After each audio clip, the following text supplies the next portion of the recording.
ये हैरत अंगेज किस्सा मुझे सुनाया था मेरे एक पुलिस ऑफिसर अंकल ने, जो मसूरी में पोस्टेड थे।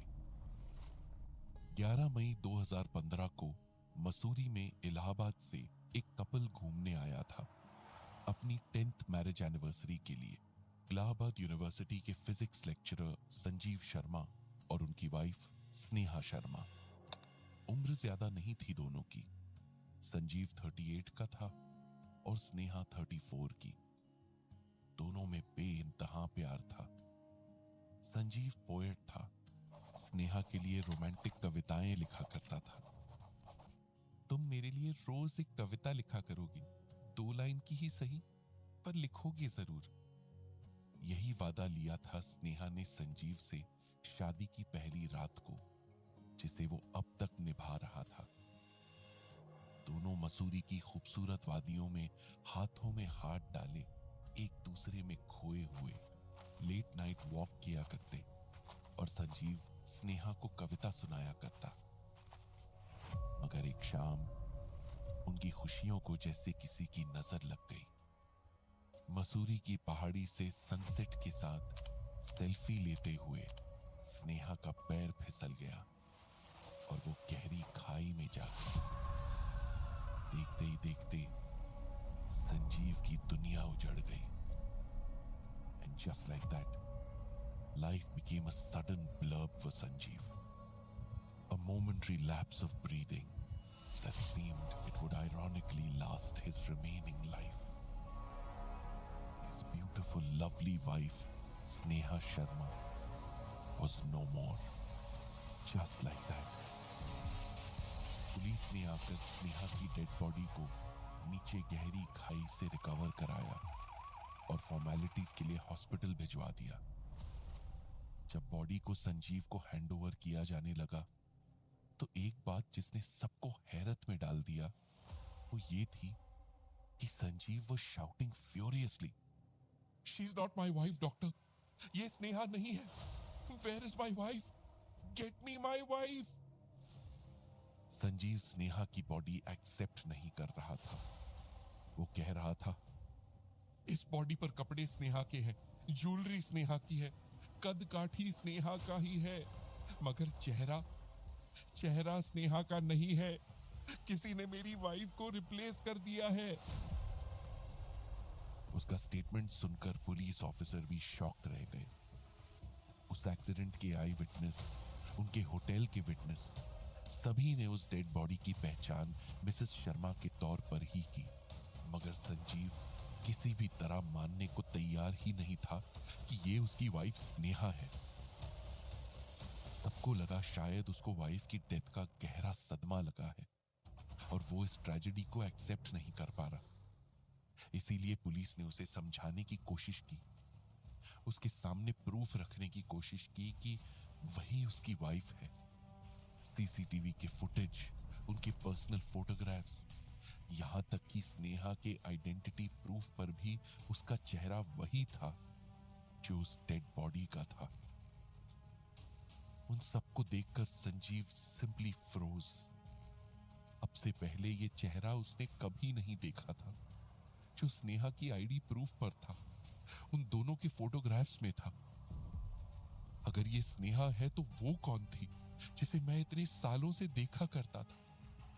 वो चेहरा, वो आंखें, वो नजर, वो किसके थे? ये क्या इल्यूजन हो रहा है मुझे? यही सब चल रहा था उसके दिमाग में।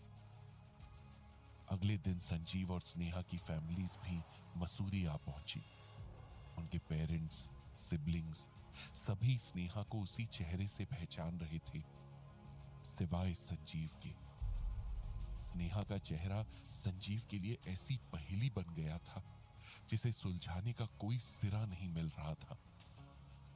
संजीव ने फैमिली प्रेशर में स्नेहा की डेड बॉडी एक्सेप्ट की और अंतिम संस्कार भी कर दिया। लेकिन वो चेहरा उसका पीछा नहीं छोड़ रहा था जो 10 सालों से उसके साथ रहा था, स्नेहा का चेहरा बनकर। उसे लगा शायद वो किसी साइकोलॉजिकल डिसऑर्डर का शिकार हो गया है, इसीलिए साइकेट्रिस्ट से भी मिला, सभी टेस्ट भी कराए, बट एवरीथिंग वाज नॉर्मल। मगर उस दिन के बाद से संजीव की लाइफ में कुछ भी नॉर्मल नहीं रहा। वो चेहरा जो पिछले 10 सालों से स्नेहा का चेहरा बना हुआ था, लगातार उसका पीछा करता रहा। सपनों में, उसके लेक्चर के लास्ट बेंच पर बैठे हुए, कभी किसी रास्ते पर, कभी कानों में कहते हुए, आज कविता नहीं सुनाओगे? संजीव ने इस तरह के केस के बारे में इंटरनेट पर रिसर्च की और फिर एक पैरानॉर्मल एक्सपर्ट की हेल्प ली।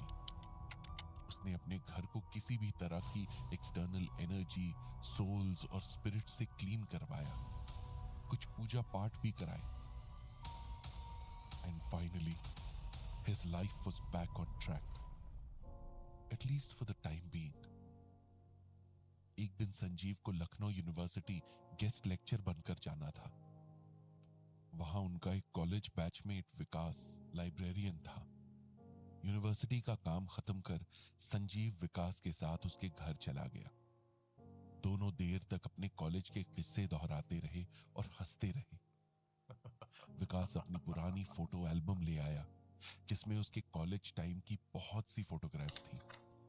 उन्हीं में एक कल्चरल प्रोग्राम के फोटोग्राफ पर संजीव की नजर थम कर रह गई। ये तो बिल्कुल वही है, वही चेहरा, वही आंखें। कहते हुए उसकी आवाज कांपने लगी। ये हमारे पीछे खड़ी लड़की कौन है? ये तुम जानते हो इसे?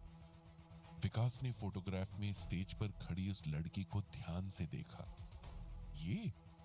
हाँ, ये तो हमारे कानपुर की थी।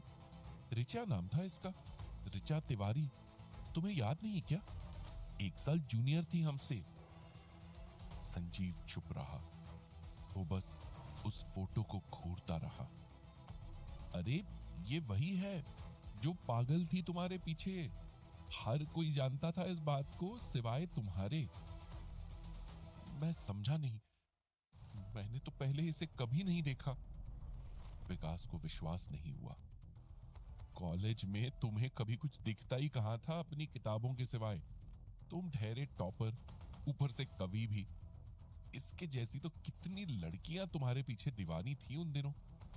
रिचा ने तो तुमको खत लिखा था, लव लेटर, तुम्हारे नोट्स के बीच में रखा था। मगर तब वो विशाल था ना, उसने उसे ऐसा करते हुए देख लिया था। वो लेटर तुम तक तो नहीं पहुंचा था, मगर हम सबके एंटरटेनमेंट का जरिया जरूर बना था।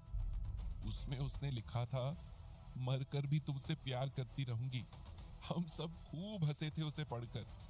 वैसे एक बात बताओ, आज इस जूनियर को इस ग्रुप फोटो में देखकर इतने हैरान क्यों लग रहे हो? क्या कोई किस्सा हुआ था तुम दोनों के बीच? ये कहीं मिली थी तुम्हें या इसने तुम्हें कभी प्रपोज किया था? संजीव चुप रहा। वो कुछ बोल ही नहीं पाया। कैसे बताता कि क्या किस्सा हुआ था? ये चेहरा उसके लिए नाइटमेयर बना हुआ था। इसी चेहरे के साथ उसने 10 बरस गुजारे थे। मगर ये कैसे पॉसिबल था? इस मिस्ट्री का तो पता लगाना ही होगा। ऐसा सोचकर संजीव वहां से उठ खड़ा हुआ। नाम रिचा तिवारी और बनारस यूनिवर्सिटी में उसी की जूनियर। इतना काफी था उसके लिए रिचा तिवारी की कांटेक्ट डिटेल्स निकालने के लिए, और उसने ऐसा किया भी।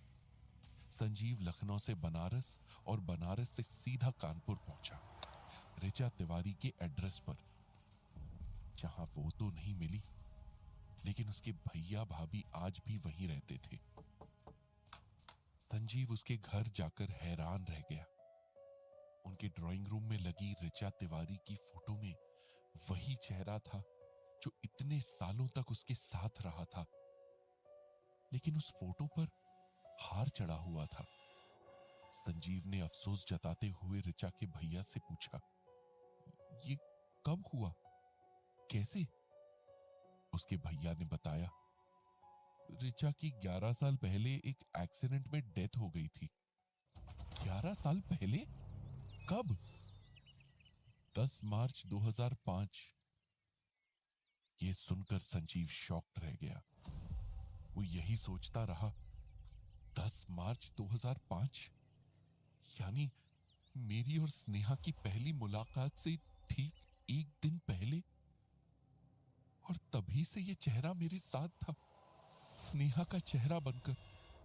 ये कैसा मजाक हुआ है मेरे साथ। मैं कभी स्नेहा को उसके जीते जी देख ही नहीं पाया।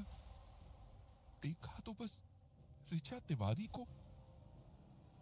ये कैसी मिस्ट्री थी जिसे ना फिजिक्स का कोई लॉ सॉल्व कर सकता था, ना केमिस्ट्री का कोई इक्वेशन। साइंस के पास इसका कोई एक्सप्लेनेशन नहीं था। And the most painful thing was, ये बात वो किसी से शेयर भी नहीं कर सकता था, ना ही ऋचा की फैमिली से और ना ही अपनी फैमिली से। इसलिए वो ऋचा के घर से चुपचाप वापस आ गया। संजीव धीरे धीरे इस अनयूजुअल ट्रेजेडी को भूलने लगा और 1 साल बाद उसकी शादी फिर से तय होने लगी with his colleague Shalini. Sanjeev के लिए यह बड़ी राहत की बात थी कि इस बार वो शालिनी का चेहरा देख पा रहा था, ऋचा तिवारी का नहीं।